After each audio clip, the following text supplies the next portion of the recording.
오늘은 두 가지 세계관 이런 제목으로 말씀드리겠습니다. 본문은 마태복음 6장 19절에서 24절 신약성경 8페이지 있습니다. 너희를 위하여 보물을 땅에 쌓아두지 말라. 거기는 좀과 동록이 해하며 도적이 구멍을 뚫고 도적질하느니라. 오직 너희를 위하여 보물을 하늘에 쌓아두라. 저기는 좀이나 동록이 해하지 못하며 도적이 구멍을 뚫지도 못하고 도적들도 못하느니라. 내 보물이 있는 그곳에는 내 마음도 있느니라.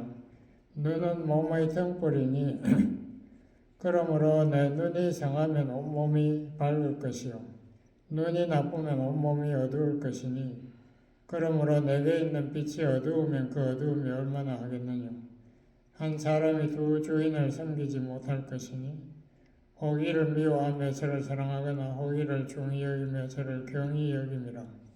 너희가 하나님과 재물을 겸하여 섬기지 못하느니라. 아멘.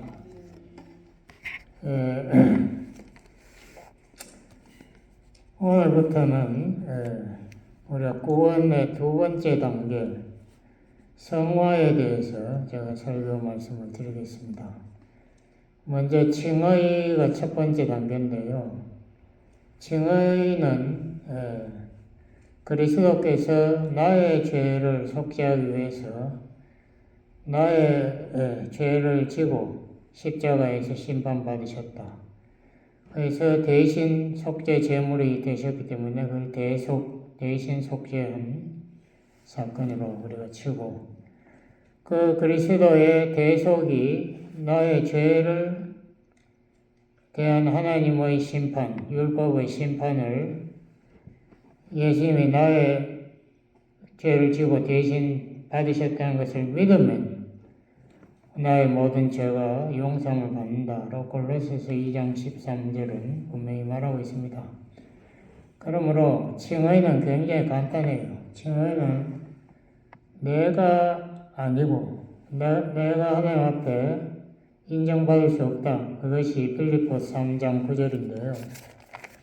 제가 그 중요한 구절이니까 다시 한번 읽어보겠습니다. 여러 번 제가 읽었지만은 성경 말씀을 자꾸 보면 좋죠. 빌립보서 3장 9절. 내가 가진 의는 율법에서 난 것이 아니요. 바울이 분명히 말했죠. 자기가 율법 잘 지켜서 받은 의가 아니고 오직 그리스도를 믿음으로 말미암은 것이니 곧 믿음으로 하나님께로서 난 의라. 나의 의가 아니고 하나님께로서 온 선물 그리스도의 의가 나의 의다. 그 의는 하나님의 선물이다. 그것이 은혜라고 우리가 신학적 용어로 은혜라고. 그것은 은혜라는 말은 내가 의가 없다. 그러므로 율법이 아니다라고 분명히 말합니다. 율법 잘 지켜서 하나님께 인정받는 사람은 이 세상에 없어요. 왜냐하면 모든 사람이 죄인이고 죄를 범하고 있어요. 매일 죄를 범하고 있는데 하나님께서 그 사람을 인정해 줄 리가 없죠. 그러므로 칭의는 그리스도의 의를 나의 의로 믿으면 우리가 하나님께 의롭다 함을 얻게 되고 구원을 받는다. 그러므로 칭의는 간단하고 칭의는 믿음으로 율법이 아니고 믿음으로 다시 말하면 은혜로 받는 것이다. 칭의는 죄의 형벌하고 직접적인 관계가 있습니다. 그러니까 죄의 삭은 하나님의 정죄로서 그 결과로 영적 사망, 육신도 사망이지만 영적으로 사망에서 지옥으로 떨어지는 그 죄의 형벌에서 예수님의 공로로 우리 구원받는다. 그건 너무나 간단하기 때문에 칭의는 더 이상 다루지 않겠어요. 그 다음에 두 번째 단계는 그럼 하나님 앞에 의롭다함을 받고 구원받고 하나님의 자녀가 된 우리는 하나님께서 어떻게 보시는가? 우리를 다 거룩하다라고 하나님께서 부르십니다. 고린전서 1장 2절에 보면 우리가 다 그리스도 안에서 거룩하게 되었다 성도라 부르심을 받는다라고 분명히 말하고 있습니다.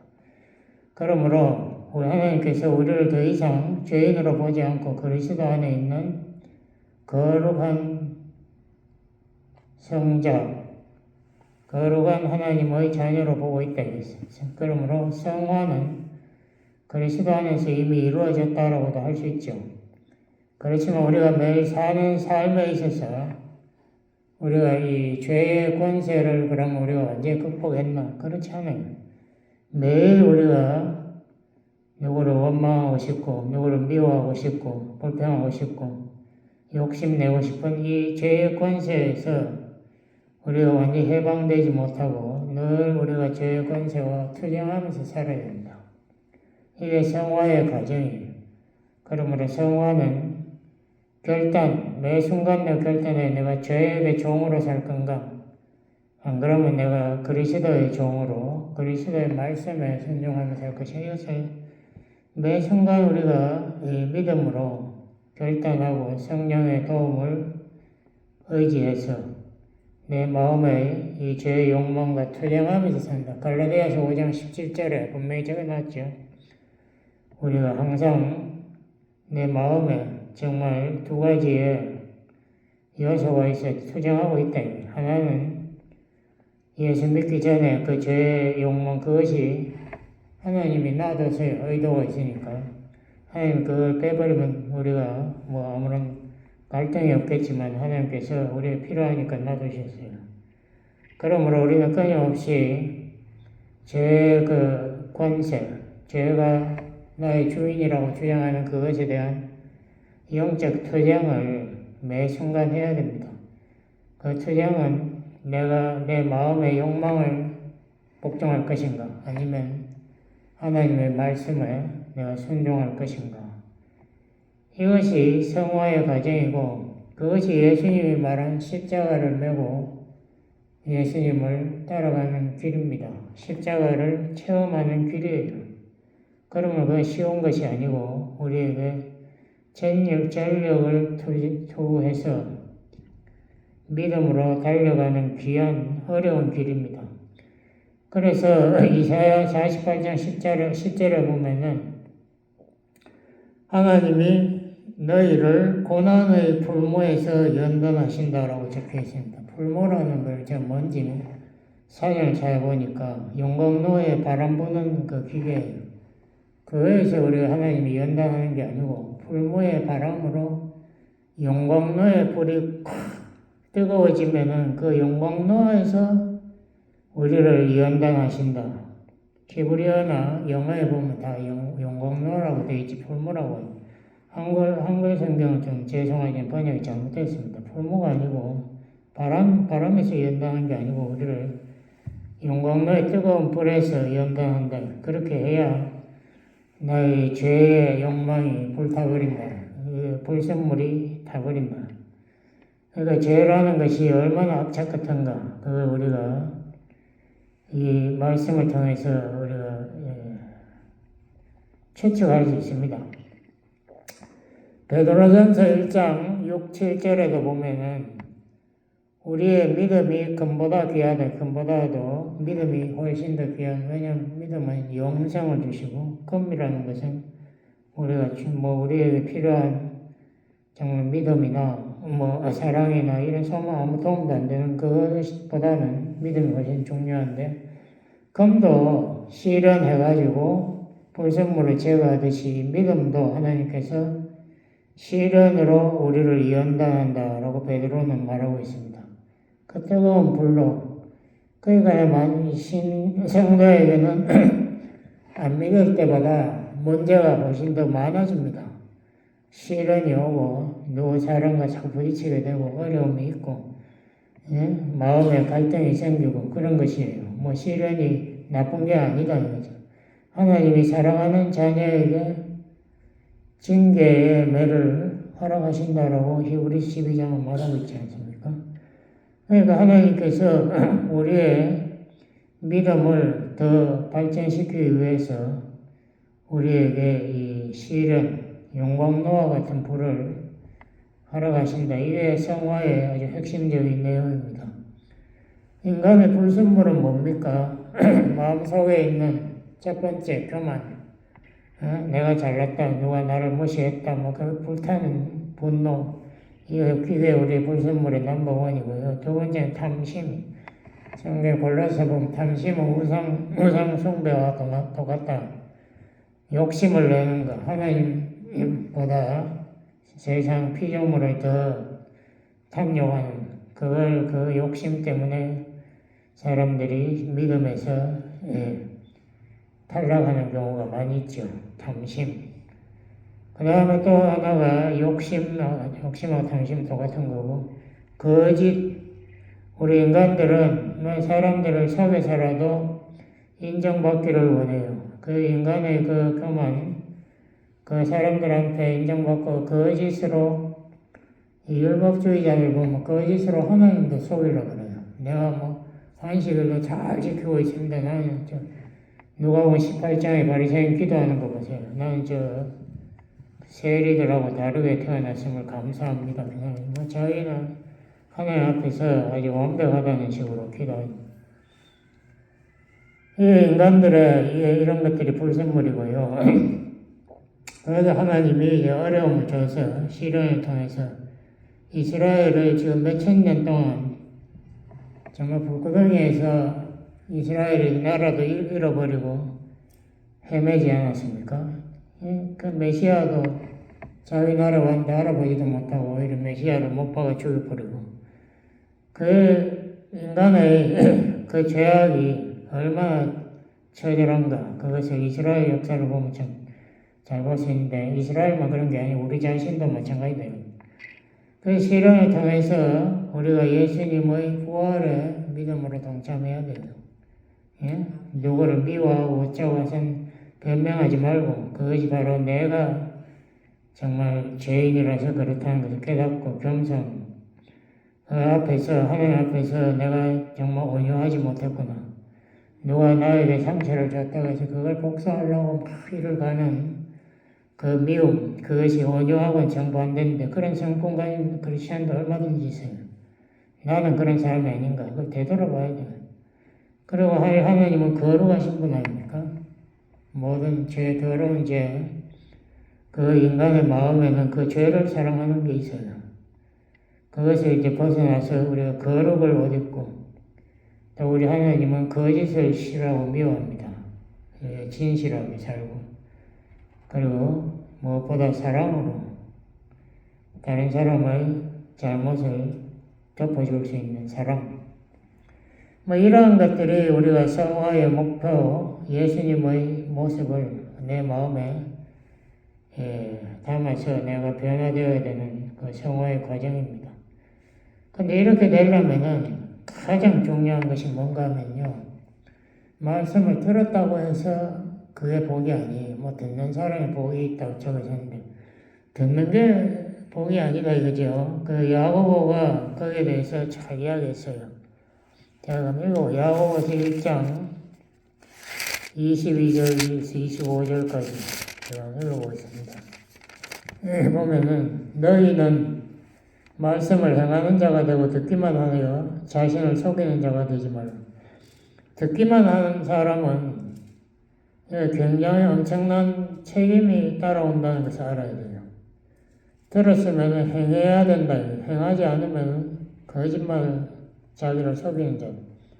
아멘 해놓고는 하나도 행하지 않으니까 거짓말쟁이가 되는 거예요. 누구든지 말씀을 듣고 행하지 아니하면 그는 거울로 자기의 생긴 얼굴을 보는 사람과 같으니.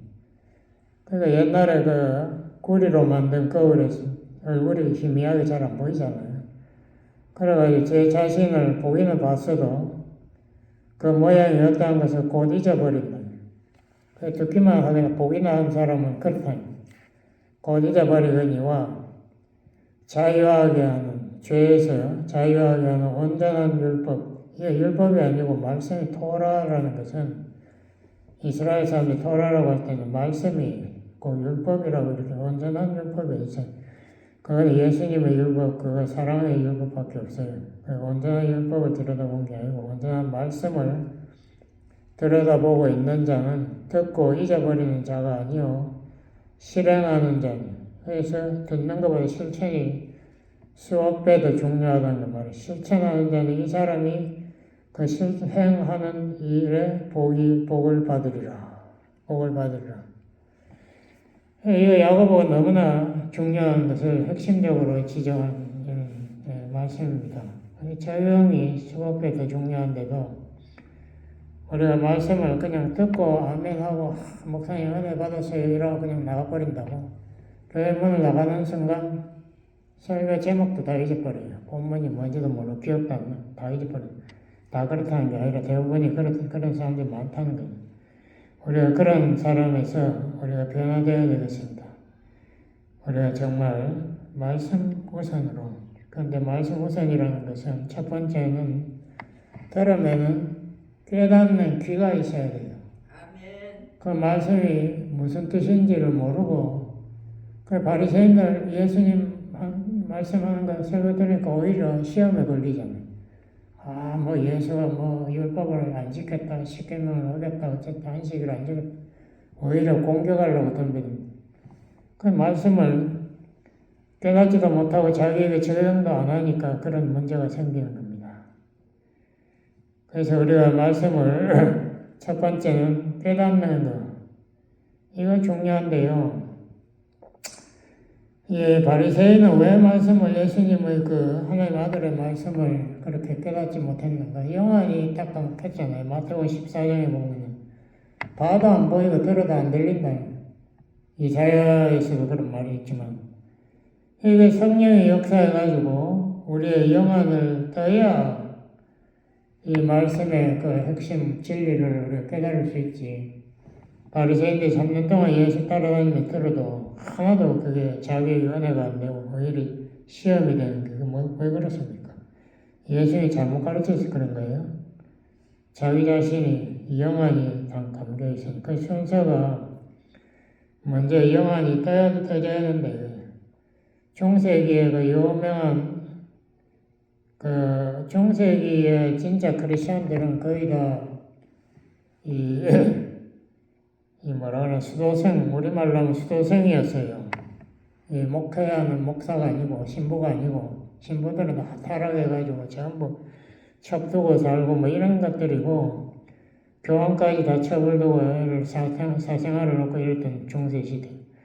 그때 기독교를 붙잡고 명맥을 유지한 사람들은 수도생들이 같이 모여서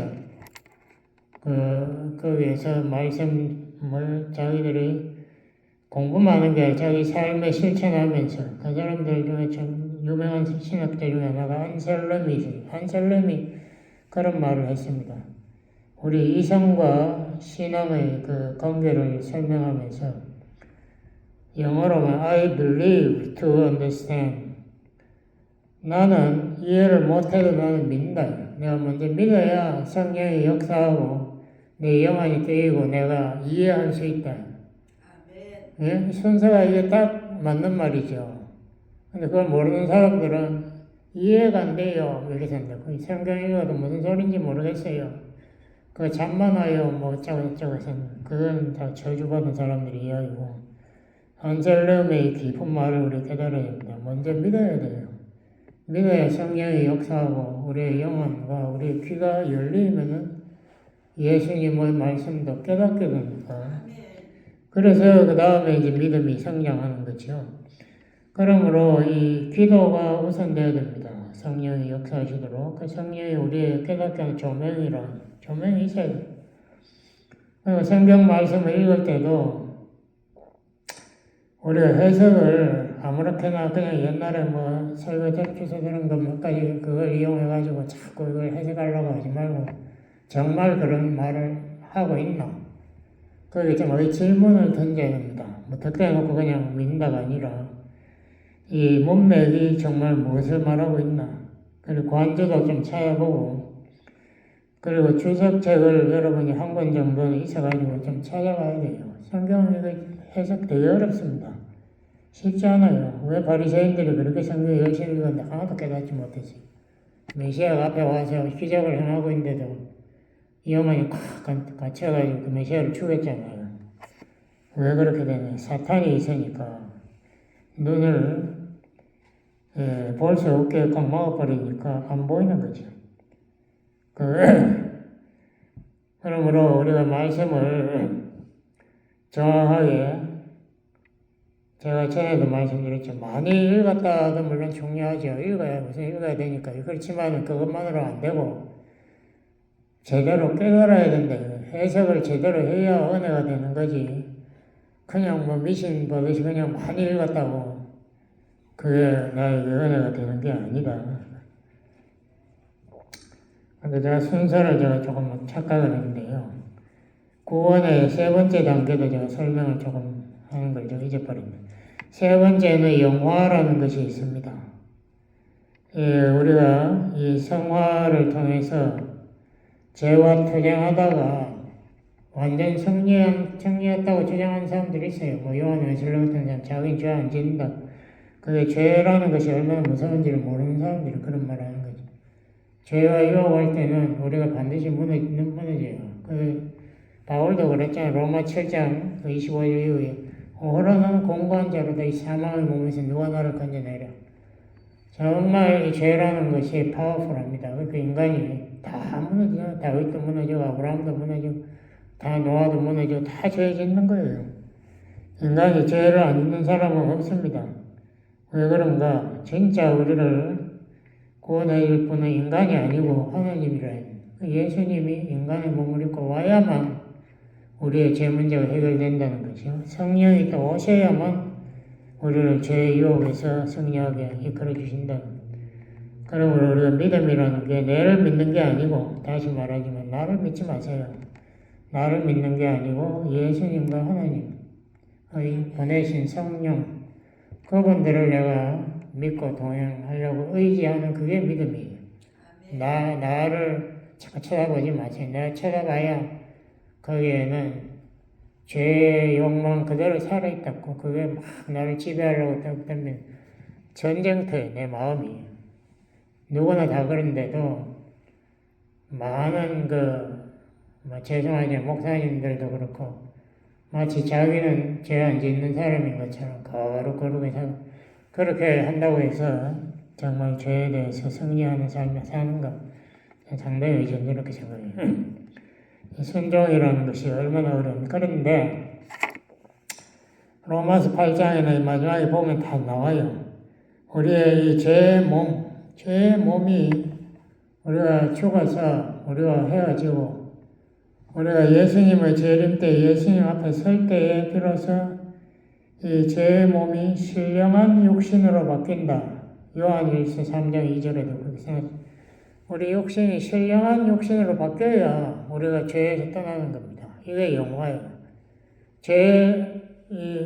성화는 죄의 권세와 투쟁이고, 영화는 죄의 존재, 죄가 내 마음에 있는 것에서 떨어져 나가는 것, 그것이 영화예요. 죄와 완전히 분리되는 것. 그것이 영화고, 우리가 새로운 육신, 예수님과 같은 육신, 부활의 육신을 우리가 받게 된다. 이게 우리의 소망입니다. 그게 영화예요. 그게 구원의 진짜 완성이죠. 그것이 우리가 영화의 세 단계가 있다는 걸 제가 다시 말씀드리고, 그 다음에 우리가 성화가 돼 승리하기 위해서는 첫째 말씀이 중요하다는 그 말씀을 깨닫고 실천해야 된다. 깨달았으면은 그것을 실천하라. 실천하는데 가장 중요한 도구가 묵상이라는 것이 있습니다. 시편 1편 2절을 보면 복 있는 자는 죄인들의 이렇게 잡담, 한국 사람들 보니까 TV 보면은 이 잡담하는 걸 되게 좋아하더라고. 쓸데없는 아무 내용이 없는 한번 웃고 것처럼 웃고, 그냥 또 쓸 때 바보 같은 소리 하면 또 웃고, 이걸 한국 사람들 끊임없이 하더라고. 그건 아주 파괴적인 마귀적인 것 같아. 제가 보기엔 스트레스 해소가 아니라, 그 사람들이 어떻게 진실하거나 진지하지 못하고 그렇게 사람들이 이렇게 긴장을 탁 풀어놓은 그런 상태를 아주 좋아하는 것 같더라고. 한국 사람들이 너무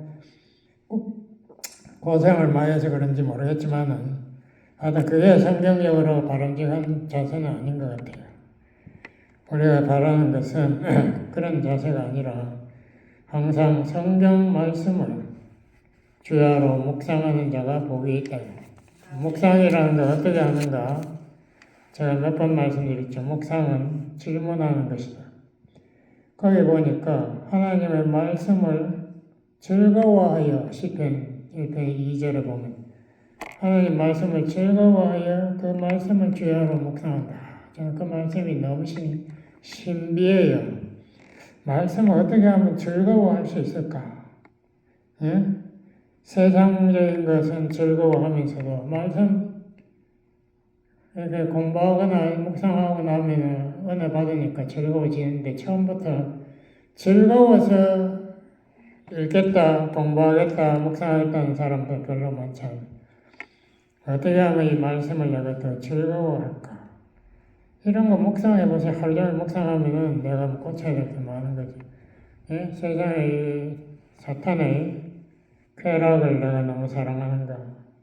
세상의 돈을 너무 사랑하는가? 세상 사람들의 인정받으려고 그 사람들 앞에서 내가 거짓말하고 그런 것을 내가 사랑하는가? 그런 것을 한 번쯤 우리가 고칠 것이 너무 많습니다. 그래서 즐거워하는 우선순위 넘버원이 하나님과의 시간, 하나님 말씀과의 시간이 되어야 됩니다. 말씀을 즐거워하기 때문에 그 말씀을 주야로 묵상한다. 그러면 우리가 묵상할 때 여러 가지 질문 중에 또 여러분 잊어버리면 안 되는 게 첫째, 말씀이 지금 나에게 무엇을 말씀하시나?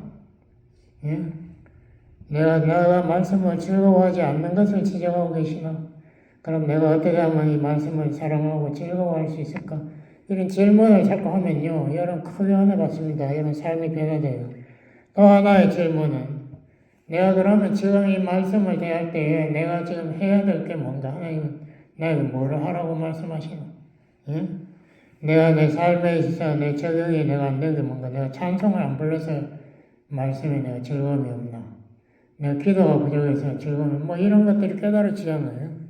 그런 걸 실천하면은 이 말씀에 대한 내 태도가 확 달라지죠. 그 말씀에 대해서 내가 좀 더 진지해지고 또 영적으로 영안이 열리기 시작하고 은혜가 내 마음에 역사하기 시작합니다. 그러므로 이 묵상이라는 거 세 가지 질문. 지금 이 말씀이 나에게 무엇을 말씀하시나? 영어로 what. 그리고 그 두 번째는 왜라는 질문을 해야 돼요. 왜 나는 즐겁지 않은가? 왜 나는 묵상을 못하나? 왜 나는 말씀을 삶에 적용 못하고 다른 사람이 욕하고 미워하고 화를 벌컥벌컥 내고 나는 왜 이런가? why라는 질문 중요해요. 그 다음에 마지막으로는 how. 이 말씀을 나의 삶에 어떻게 적용할 수 있을까? 내가 지금 당장 할 수 있는 게 뭐가 있나? 이것을 세 가지 질문 하면은 은혜 받습니다. 그래서 여러분들이 묵상을 하셔야 시편 1편은 그 사람이 복받는 사람이 됩니다. 예? 그래서 우리가 묵상을 말씀 공부도 하고 묵상도 하고 그 다음 세 번째로는 제가 여러 가지 적용. 말씀을 듣기만 하면 자기를 속이는 자다. 어떻게 생각하면 설교 또 들으면 내가 다 하고 있는 것처럼 착각되게 또 설교를 해요. 그러니까 그것이 어떤 도전이 아니라 무슨 설교, 요새 설교 들어보면은 성도님들 기분 나쁘지 않게 하려고 목사님들이 그 이야기를 아주 부드럽게 바꿔봅니다. 뭐 다 하시는 걸로 알고 있지만 또 말씀드리고 어쩌고 대부분이 잘 안 하고 있는데 그 앞에서 그런 식으로 설교를 한다고 그래가지고 사람들을 자기 자신을 속이게 만들어버려요. 그러므로 예수님도 그랬죠. 마태복음 7장에서 나를 주여 주여 하는 자마다 천국 들어가는 것이 아니고 내 말을 삶에 실천하는 그 자가 들어간다. 실천하지 않는 설교, 그거는 아무 의미가 없다는 거죠. 그래서 듣기만 하지 말아요. 적용을 성경에서는 적용이라는 말 별로 안 써요. 순종이라는 말을 많이 써요. 요한복음 14장 21절 우리가 다 외우지 않습니까? 나의 계명을 가지고 지키는 자라야, 순종하는 자라야 나를 사랑하는 자. 예수님 사랑하는 방법 하나밖에 없어요. 예수님의 말씀을 순종하는 것. 그것이 바로 예수님이 나를 사랑하는 거라고 딱 이야기하셨는데, 그럼 우리가 예수님 뭐 더 사랑하고 싶어요, 알고 싶어요, 그런 기도할 필요 없어요. 내가 말씀 뭐를 순종할까요? 그 하나만 우선 실천할 때에 예수님께서 영광 받으시고 우리 마음에서 예수님의 사랑을 체험하게 된다. 적용하지 않는 그 설교, 죽은 설교죠.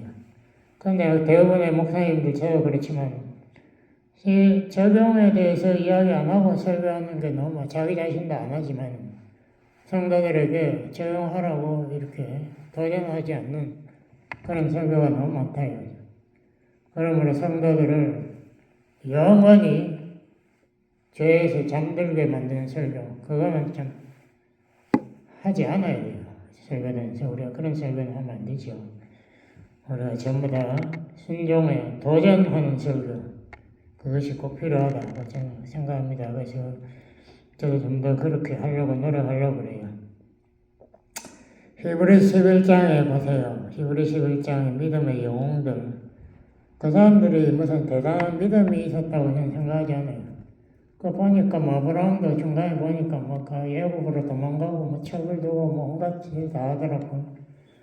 그것을 보고 그 사람이 대단한 믿음이 있었다보다도 그 사람은 그렇지만은 부족했지만은 하나님의 명령에 순종한 사람이 가나안으로 가나안이 어딘지도 모르면서 갈 바를 알지 못하고 갔다 이거예요.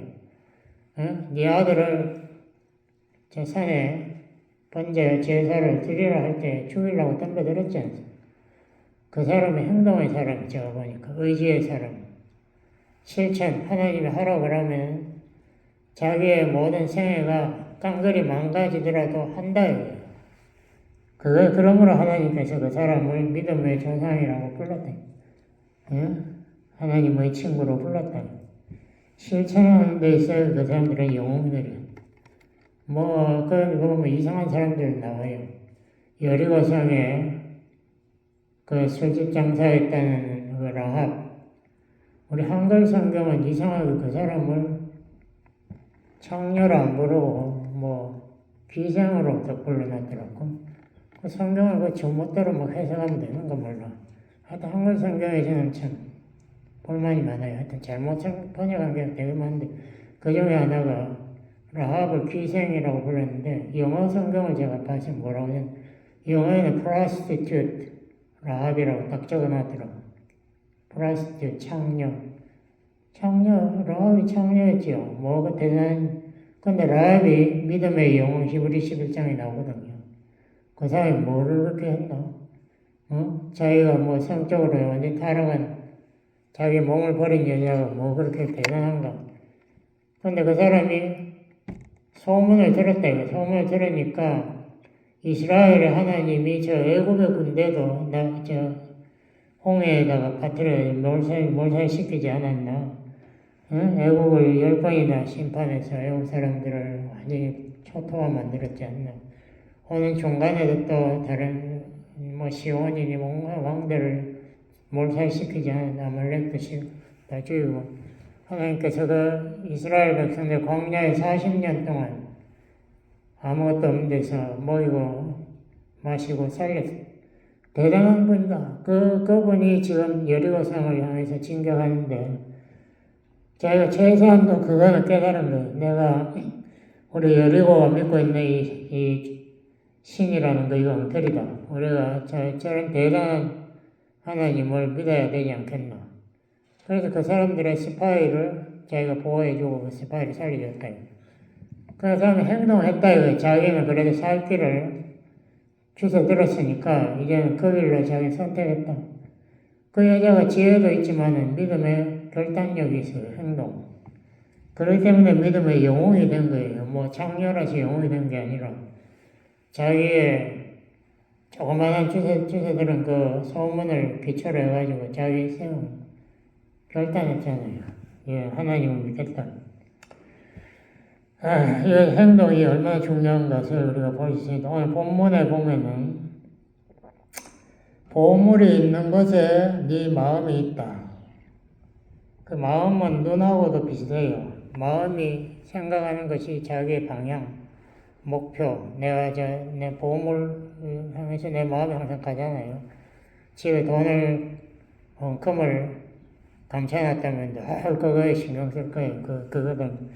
우리 눈도 마찬가지. 눈도 내가 보기에 영안이 떠져가지고, 이게 진리구나 깨달았으면 내가 늘 그 진리를 묵상하고, 진리를 삶에 적용하려고 해야 되는데, 그렇지 않고 세상을, 사람들을 바라보고, 세상의 보물, 세상 사람들이 좋아하는 것, 그거 환호하고, 그 세상 사람들이 인기 있다, 그거 쫓아가고, 그런 착각을 하는 사람들이 대부분이다. 인생관이라고 그러죠. 세계관, 세계관이라고.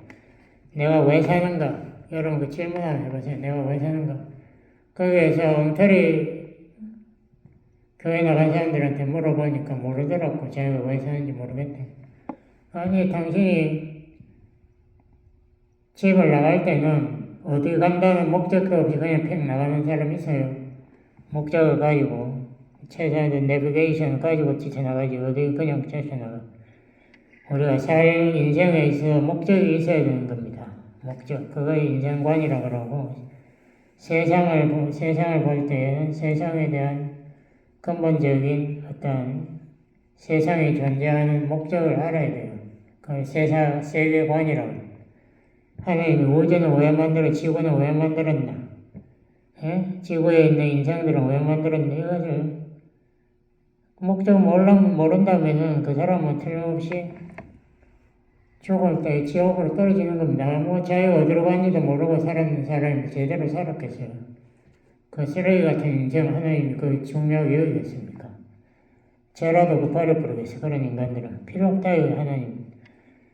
우리가 골로새 3장, 우리가 그 1절에 3절에 읽어보면, 너희 고향은 하늘에 있다. 거기에 예수님이 앉아 계시니까 하늘을 보지, 땅을 보지 마라.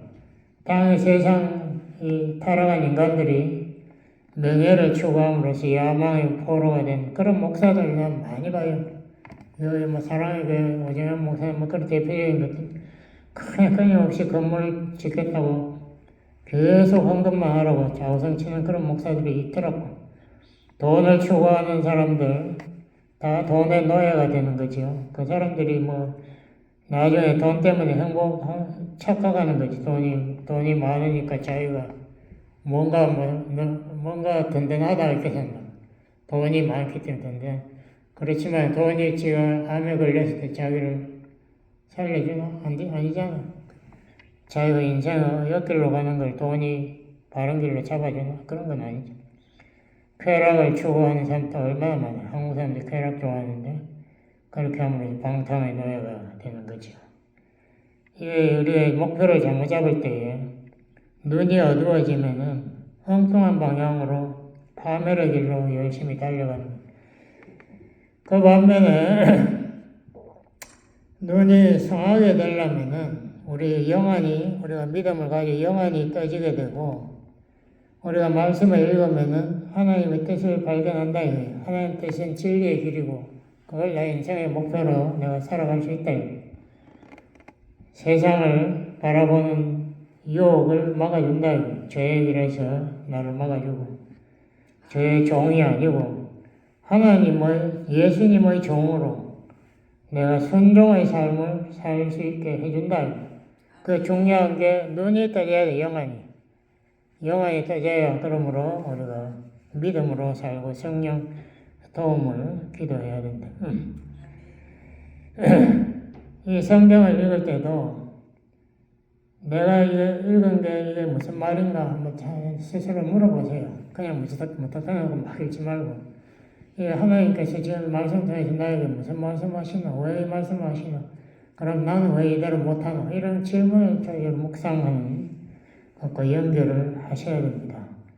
그리고 나는 정말 성경 읽을 때에 세상적인 눈으로 읽고 있나? 안 그러면 정말 영안이 떠져서 읽고 있나? 이걸 스스로 질문하세요.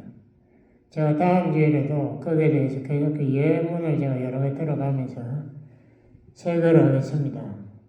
정말 이 바리새인들이 예수님 앞에서도 그 영안이 떠지지 않았기 때문에 예수님 하나님의 아들이 직접 와서 권능으로 기적을 막 수많은 사람을 고치고 하는데도 못 알아보잖아요. 저게 가짜다 이래서 가짜는 지가 가짜면서 이거 정말 예수님 말씀 하나도 못 알아듣고 예수님 제자들 자체도 못 알아듣고 베드로가 막 예수님을 말려 꾸짖습니다. 십자가 가면 안 된다고. 내가 당신을 보호하기 위해서는 예수님이 사탄아 물러가라. 시간이 되기 때문에 여기까지만 하겠습니다. 기도하시겠습니다. 아버지 하나님, 우리의 영광을 드리시옵소서. 참 하나님의 진리의 말씀을 보고 우리가 진리에 순종할 수 있게 도와주세요. 예수님 이름으로 기도드렸습니다. 아멘.